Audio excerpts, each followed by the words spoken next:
Welcome all the media here and obviously the public and our employees, and I appreciate everyone showing up. I want to thank Councilwoman Myers, Commissioner May, Councilman Wingate, Councilman PC Wu, Councilman Brian Spencer for being here. It's really an honor to have our U.S. Senator Bill Nelson from the great state of Florida here. 30 plus years of service in the U.S. Congress. It's really an honor for you to be here. And most importantly, Senator, we want to thank you for always being a champion of Northwest Florida. Since I've been in office and been fortunate to serve our community and be a public servant, how you've delivered every time we've called, obviously from the BP oil spill to anything that we've needed from Hurricane Ivan, Hurricane Katrina. I'm happy that you got to see what's been going on in the last 6 years with the private investment in our community, looking out at beautiful Pensacola Bay and all the dollars that we've been able to receive from the BP oil spill, from the NERDA money to restore and going forward with Triumph has been tremendous. Looking at all the things that we've done with stormwater, but most importantly, having a friend up in Washington, D.C. that represents the great state of Florida. We can't thank you enough. I know obviously my colleagues have questions and obviously members of the media, but most importantly, thank you for being here. Thank you, Mr. Mayor. Appreciate it. Thank you. Yes, sir. And I want to open it up to you for your comments and questions. Let me just tell you what I've done since I've been here this morning. I've been with Judge Rogers in her present chambers, but then we went across the street.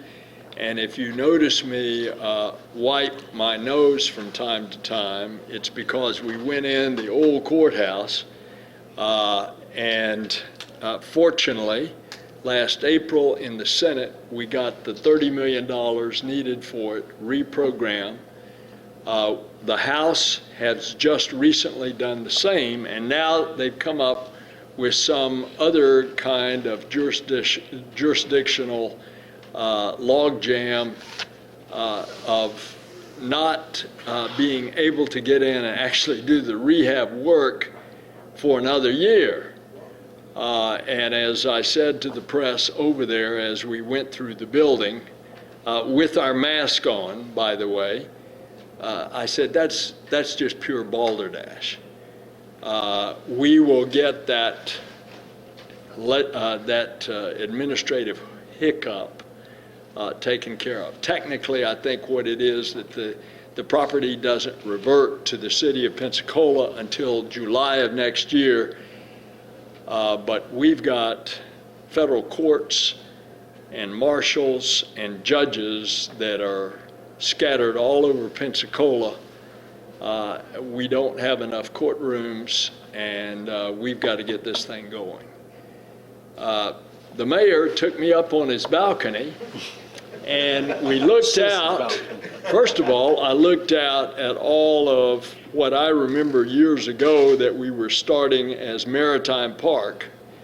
And of course, that's just amazing when you look in that direction. Then I look to the east and I look in downtown and I see all of these buildings going up, and that's just amazing. And then I particularly wanted to look to the west because I'll never forget being here in the aftermath of the hurricane, and the city of Pensacola didn't have any sewer because the entire sewer plant, which should have never been down here close to the water in the first place, but that's the way it was developed. And so we went to work, and that was about a $200 million project, but fortunately we were able to get it completely relocated to higher ground and north of Scambia, where it was the logical place. And now, today, the mayor is showing me off his balcony this piece of land that I understand Mr. Studer is taking a look at as a mixed-use development over there. That's going to be so much better looking. And when y'all cut the ribbon, would you invite me? Yes, sir. Because I'll never forget that sewer plant that day. I was here just a day or two after the hurricane, and it was a mess. Not even to speak of how it smelled. So congratulations on what you're doing here. Now, having these flashbacks to the early 2000s, do you all remember Mount Dioxin? That was one of the first things that we had to tackle.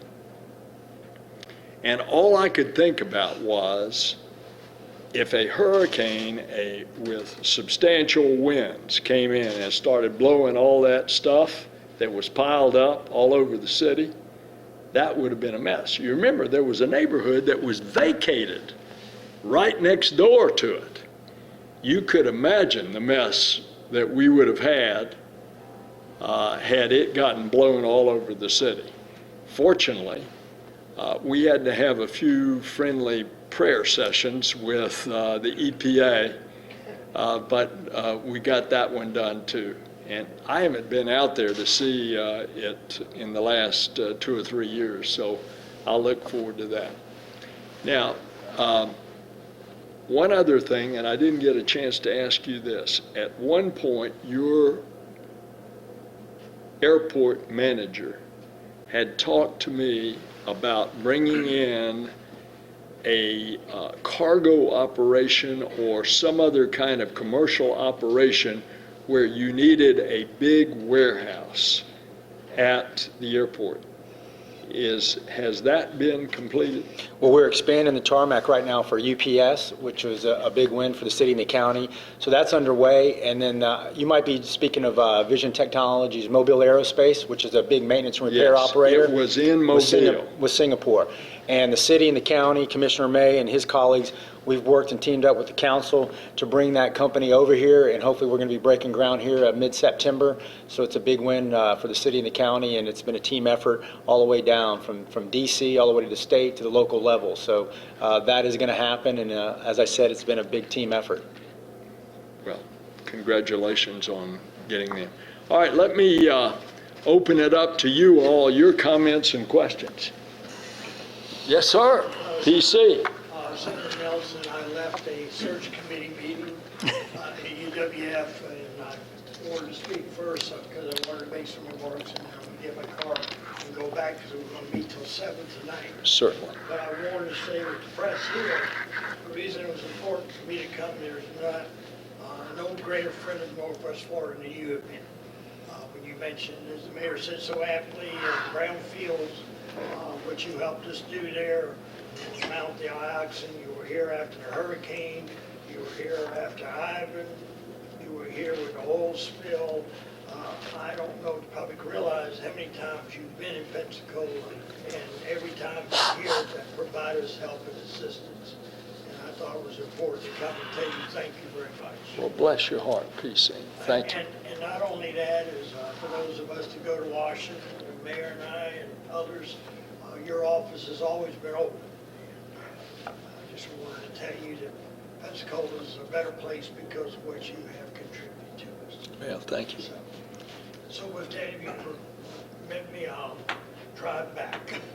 And congratulations to you all in finding De Luna's original location. Yes. You know that it would be on higher ground, and I guess that's why we thought where the hill goes up on Palafox is why it was originally thought to be there. And I'm going to get to go there next after I leave you all. I just remembered one other thing, Senator, that Yes, sir. the press needs to know about. I remember sitting in your office and you telling me that the Restore Act was going to be tied up in the Transportation Act. And I want the people watching this to realize the money that's going to transform this entire region was fought for by this gentleman who's sitting here at this table. It was on the verge of not happening. And the money that you have gotten for us, sir, will completely change the face of Northwest Florida, and we are very grateful. Well, thank you, PC. I met with Grover Robinson earlier today. He, of course, has been a stalwart in representing the interests not only here, but all of the Northwest Florida coast as we were marking up and designing that bill that ultimately became known as the Restore Act. And the idea was to get a lot of those funds right back into the local governments who knew best, both economically and environmentally, what were the projects that were needed. And so the $7 billion that's going to flow through the Restore Act, now that the trial has been completed in New Orleans, fortunately, I think you'll be seeing some of the fruits of that very tragic accident. You'll be able to utilize that in a good way here. Thanks, PC. Thank you, sir. Good luck. Who's going to be the new president? There were 72 applicants. Oh, my. And we, over the course of 3 days, are going to interview 19. So it's going to be a challenge. Well, you're going to have a tough time filling Judy's shoes. Yes, she's done a wonderful job. Yes, sir. She has done a wonderful job. Thank you, Senator. Thank you. Good luck. Thanks, PC. Comments from you all? Yes, sir. Thank you, Senator Brian Spencer. I'm always impressed at your ability to recall so many details about our city's history and progress. Thank you very much for caring about Pensacola. One of my concerns is, as you have seen, cities throughout the United States are experiencing, and when I say cities, the urban cores, the inner cores of cities, are experiencing a resurgence. So many people are wanting to return to basically the epicenter of cities. It's happening here in Pensacola. It's one of the most exciting chapters in my lifetime. One of our issues, and it may be addressed on a state level in Tallahassee, but with your attention, I want to make you aware because possibly you will be able to help us. And that is, as we begin to redevelop areas in the inner core, we are faced with some of the stormwater management mandates and requirements that are identical to greenfields. Therefore, there seems to be almost a contradiction or inhibitor to coming back to our existing infrastructure, which, as you know, is already in place. So it's very economical to return to some of these urban cores. It is posing a problem. It's an obstacle to quality redevelopment, and we've got examples even within blocks from here in some of our previously existing neighborhoods where we are having to address redevelopment on a parcel by parcel basis. Certainly, we hope to restore the quality of the Pensacola Bay, which is what stormwater management addresses. However, I do hear frequently from the development community how challenging it is to come back to the inner core and meet those requirements. All right, well, we need to work on that together. If you've got a specific project in mind, let me know. Basically, before you return water to a public waterway, such as the bay or the bayou, it has to meet certain cleaning standards. So where in the processing of that water are you having a hiccup? Specifically, one of the urban solutions or higher density development solutions I prefer, and by the way, I'm an architect and a developer, is being able to conceal that in a stormwater vault, which can occur under a parking lot. I've had two projects that I know of that the stormwater vault should, in my opinion, practically exist in a practical way at the grade level, say at a parking area under a building. So it's fully accessible for maintenance by equipment, which is one of the concerns. However, currently the rules mandate that the stormwater vault be open to the sky above, even though it's covered with an impermeable surface. So many of these developments that would put parking at grade because of some of our flood elevation issues, they can have habitable spaces. But we can't seem to use that area under the building, even though there may be 10 to 12 feet of clearance, to put the stormwater vault. Okay, well, thanks for that explanation. You're talking about something I know nothing about. I'll let you. When it gets to the engineering of buildings and the storage of water and so forth. So if you will, follow up with us and we'll check it. Be glad to. What I did tell Senator Nelson, Councilman Spencer, and Commissioner May knows this, and Councilman Wingate and Councilman Myers, is the push that we've had on stormwater. Obviously, when we got into office, Senator, and I was showing you the projects that we've done with NIFWIT, the National Wildlife Foundation. Corrine Jones to the west here is going to be another stormwater project, just like you'll see Admiral Mason on Bayfront, which has been a terrific win. And all of us have worked together tirelessly. There's been a total of $11 million from NIFWIT that's helped us right here in the urban core, and also in the county on Bayou Chico with the dredging there. I'm not sure if Commissioner Robinson talked to you about that. So the federal government has helped us in a major way with stormwater, getting these grants in the core and in the county, and obviously what Councilman Spencer is, because there's only 39 square miles in the city limits. So the development and the push has been the urban core. So it is a big win, one, and two, it is a obstacle that we want to obviously take on that challenge, and any help is tremendous. At the end of the day, you're not only looking for grants, you're also looking for approvals Yes. Yes. to put the stormwater location under buildings instead of But with the still- open exposure. Still accessible, Senator, that's what's most important. The jurisdictional agencies want that 24/7 accessibility. So it's not under the foundation of the building, but under the elevated habitable I see. sections I see. of the building. Okay, thanks. Thanks for telling me about that. You bet.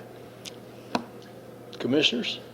Well, I'm Sherry Myers, Pensacola City Council, and I represent District 2, which I call that Uptown Pensacola. It's our primary commercial core. It's where the airport is, Cordova Mall, Sacred Heart Hospital, Pensacola State College. It's that urban, that commercial core there. And however, I'm very familiar with your concerns about the environment. I was an attorney for legal aid many years ago and worked with Kate when they first got started, and I'm sure you're familiar with Kate. That's Had a lot- Margaret yes, Williamson. Had a lot Yeah. of dealings with Kate. And we needed the funds to study the remediation process that EPA was proposing. So I helped them get 2 grants, one for the Escambia County Wood Treating Facility and the other one for the Agrico site. So that gave them basically about $100,000 to hire experts to look at the remediation, which was changed somewhat as a result of the experts they got. That was a very important project, and the city of Pensacola, though, continues to have a lot of environmental challenges. One of them, Councilman Spencer just mentioned. But I think that infrastructure needs are so important, and so I would like to see more funding for safe routes to schools. We have many school children who walk down very hazardous roads and streets that do not have sidewalks, do not have adequate traffic calming in order to get to school. And many of these schools are in low-income neighborhoods. And so anything you can do to help us get more money, grants for safe routes to schools would be highly appreciated. And as Councilman Spencer said, we have a very old infrastructure in our primary urban core down here. So any help we can get to get more transportation funds for safe routes to schools would certainly be appreciated. I'll work with your city administrator on that, where you're eligible for grants. Hallelujah, we passed a highway bill last year. A highway bill is a lot more than just highways. It includes mass transit, it includes railroads, it includes appurtenant structures such as sidewalks. And some of this comes in the form of grants. The stimulus bill came out of there with what they call Tiger grants, which is distributed through the Department of Transportation. So, Mr. Administrator, we'll get with you to see what you're eligible for to address this problem. Thank you. Any other comments before I open it up to the press? They've got some questions. Yes, sir. Senator Nelson, first let me thank you and Mary Lou in your office for your help. I was a young kid out at, over in the Scamion area, New Hope, when you'll be out there with Margaret Williams coming here to fight for the Superfund site. And we face those same challenges in the Wedgwood area. And your office helped navigate our meetings with EPA, in which the circuit court is now closed down the Rolling Hill. We gave some relief to those citizens. And I guess my question is, or my request is, we're going to need some help, just as we did on the relocation and the retooling and the reuse of the land in Wedgwood. So we certainly want you to put that on your radar, and thank you for what you've done. And hopefully we'll do more to bring about relief. We know we're working with DEP, and there's only a certain amount of money in the bond, but we know we're going to need federal assistance now that it's being closed to make sure that we take care of that issue that's plagued that neighborhood for so long. So want to make sure you Is put that- Wedgwood the neighborhood that was right adjacent to Right, absolutely. That's the that neighborhood that area. Superfund site? No, that's the Scamions. We're talking about the Rolling Hills dump that your office helped navigate. I at see. the time of the Okay, EPA. good. Very helpful. Your office was very helpful in taking those meetings. And the circuit court has now closed that dump, and they're doing some covering. But that's about all the funds allocated through the bond is going to accomplish. So we're going to certainly need some partnerships with the federal government to make sure that we can reuse that land for the good of that neighborhood. Okay, good enough. Follow up with us. Yes, sir. I wanted to ask about infrastructure spending. You hear that the bridges and roads are in bad shape around the country. Will we be at some point, will we see more in infrastructure? It's one of the greatest problems that the country faces. Our infrastructure is aging, and in many cases, it is absolutely inadequate.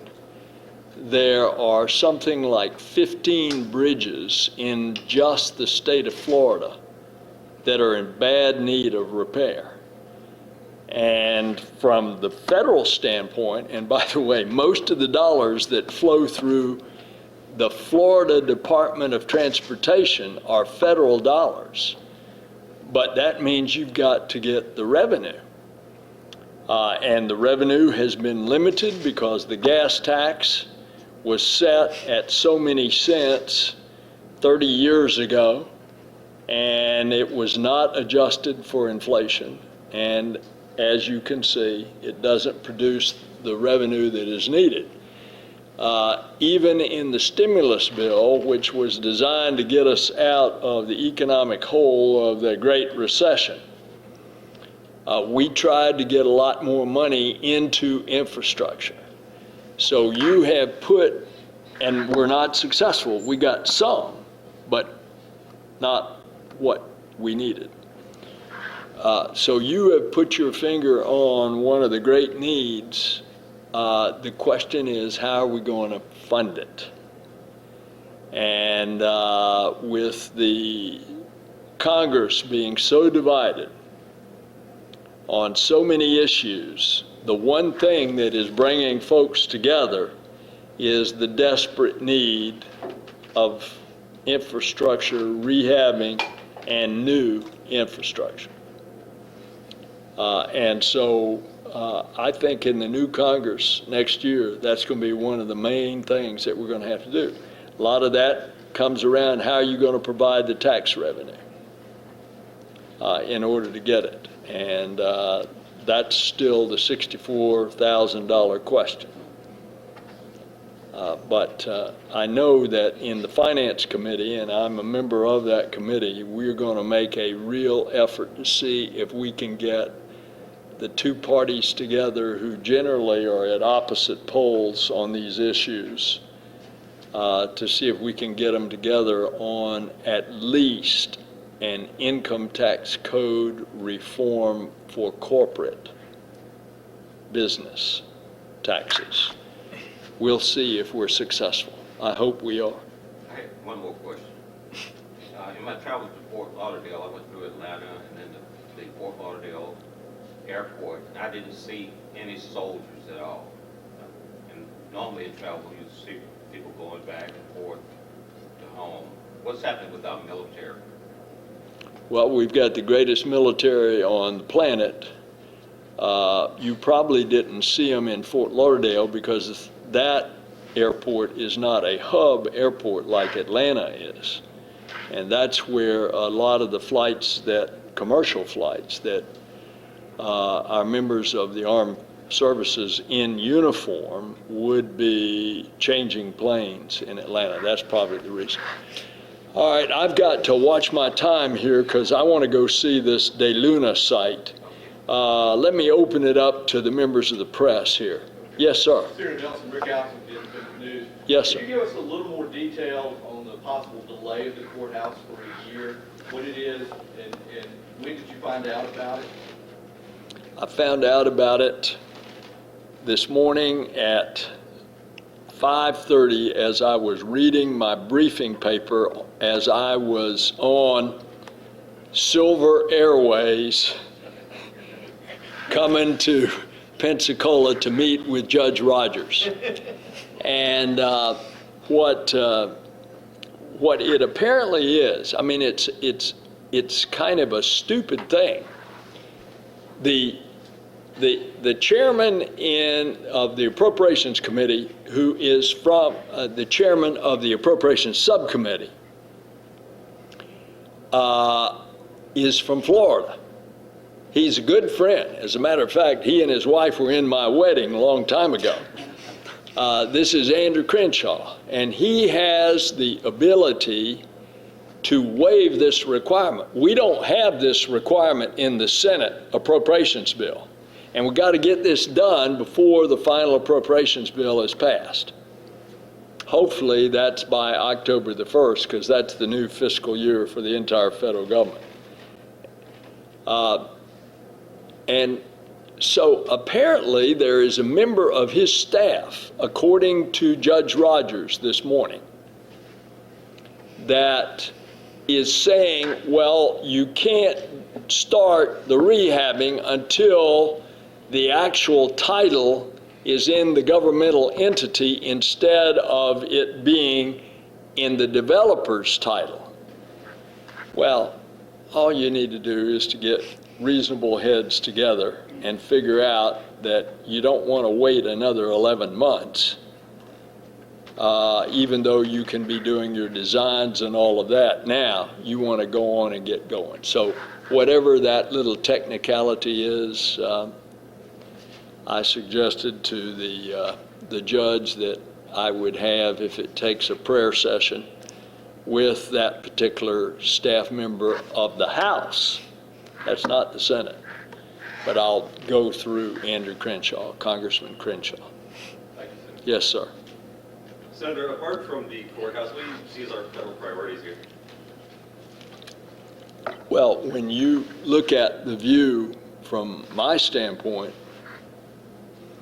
the first and foremost responsibility of the federal government is to see that the national security is secured. And of course, that we could be here all day talking about that. I am a member of the Senate Armed Services Committee, a former member of the Intelligence Committee, and I will be going back on the Intelligence Committee in January. So I'm right in the middle of all that.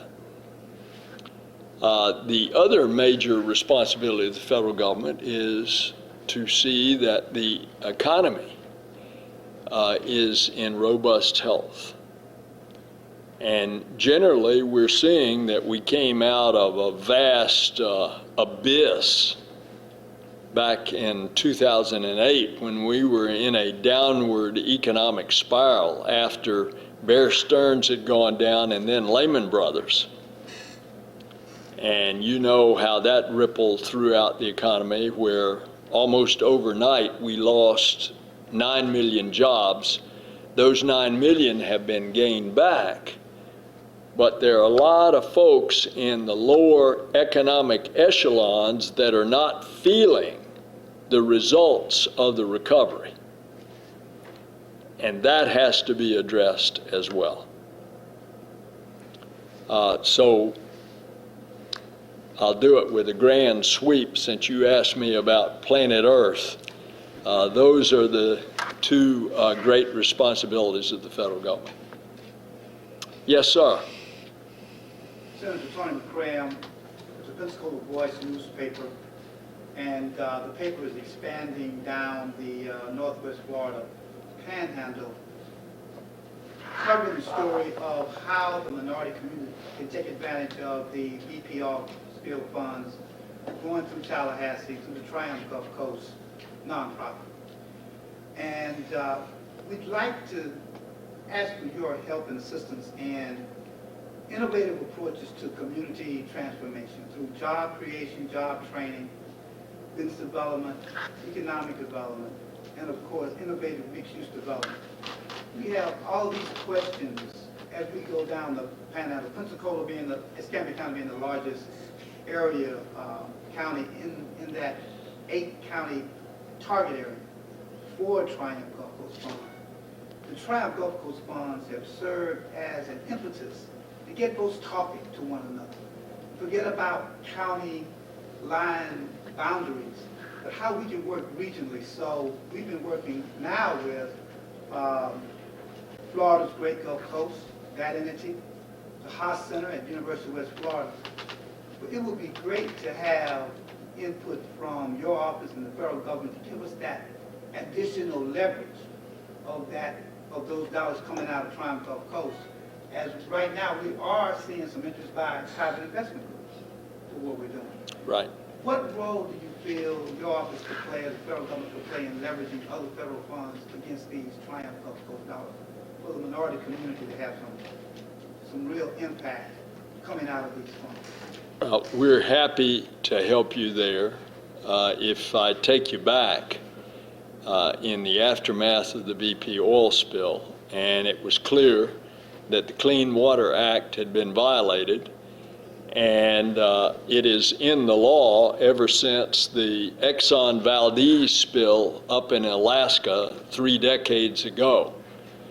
The law was written so that anybody that spills a barrel of oil in a public waterway, number one, a judge ultimately will decide how many barrels were spilled and how culpable that person was, and on the basis of their culpability will assess a fine.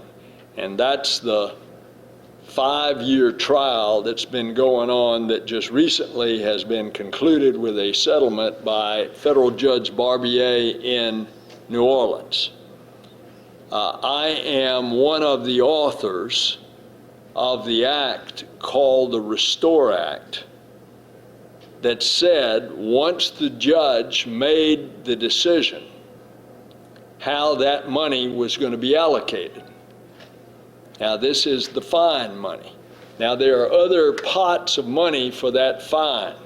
There's actually a criminal fine, and a lot of those funds have already been dispersed. There were the individual settlements that BP was doing with various entities. That's all separate and apart from this Restore Act, which has a formula, and it's a very complicated formula. But one of the formulas in there that I wrote in the law that applies only to Florida The other 4 Gulf states, in that pot of money, they wanted it to come straight to the state of Florida, to their states. I said, you do what you want in your state, but in the state of Florida, that's not how we're going to distribute the funds, because most of those funds ought to come to the counties that were affected by the spill, which basically are the Gulf Coast counties. And so we set up a formula where 75% of those funds would go to the 15 counties right in here that were most affected, and the remaining 25% would go to the remaining counties further south all the way down to Collier County in southwest Florida. And so if you need help on that, we've got people on our staff that can help you. Now, you mentioned something, some other name. I'm not familiar with it. If that's flowing under Restore, that's what I just addressed. You may be talking about funds that are coming from some other pot of money. Was it Triumph Gulf Coast that I mentioned? Yes, that's what, so I don't know where those funds are coming from. That's the entity that our Florida State Legislature established to receive the economic penalties that the states experienced. So Florida established this nonprofit entity, the legislature did, called Triumph Gulf Coast. And 75% of those dollars right now are targeted to the 8 counties on the Gulf. Right, I said 15, it was 8, yeah, That's the entity. yes, We'd like yes. to talk to you more about this and maybe interview you in more detail about how we can enforce this. The Pensacola Voice is expanding down the Panhandle, and we want to make sure that we can share this kind of information with the Now, none of those dollars, if that's under the jurisdiction of the Restore Act, none of those dollars, they're supposed to go to the counties, not to the state. I believe this is a separate. So if that's happening, you need to let me know. I got to zip out of here. Yes, sir. On Zika, you know, the state bird of Florida is the mosquito. We're 800 miles from Miami. We worry about it up here every time we have to swat one. $1 billion here, $1 billion there. What happened at the end of the session or before recess that nobody could write a check? Dirty bills or what? Unfortunately, excessive partisan politics. I'm sad to tell you as to what happened. The administration requested $1.9 billion. I got Senator Rubio to join me. I'm the sponsor of the bill. He is the co-sponsor. So we tried to get that going. This is back way earlier in the summer. Finally, the Senate, we took the bill to the floor, and they came up with a so-called compromise of $1.1 billion. Senator Rubio and I both supported that compromise, and it passed the Senate in a bipartisan vote overwhelmingly. The votes were something like 69 or 70 votes out of 100 senators that voted for it. So it goes over to the House. Then they wait until the last few days before the Congress was going to adjourn for the political conventions. And they tack on some riders that are unacceptable. First of all, they tack on a rider about displaying the Confederate flag. They also defund some Planned Parenthood money, stuff that is unrelated to the Zika and the Egypti strain of mosquito. And then they did one other thing. They would not replenish the Ebola fund that was raided by the administration so they could get ahead of this and go on and start spending the money for developing a vaccine the spraying and so forth, the assisting of local governments with their spraying and so forth, would not replenish it and said, we're going to take it out of Medicaid money for Puerto Rico. Now, by the way, Puerto Rico is one, along with Brazil, of the two places that are attacked the worst. And by the way, Puerto Rico is not a foreign government. Puerto Rico are U.S. citizens. And I mean, it's one of the places that they're estimating that 25% of the entire population of Puerto Rico will be infected. We're And, gonna get some money. well, so everybody then adjourns and goes and does all of their stuff. So the Senate would not accept those riders. So now the issue is, what are we going to do when we go in next week? I hope that there's been sufficient agitation about Zika and the real life problems as these babies are being born with microcephaly, that it's going to prick the consciences of some of the House members who have been voting against these kind of funds.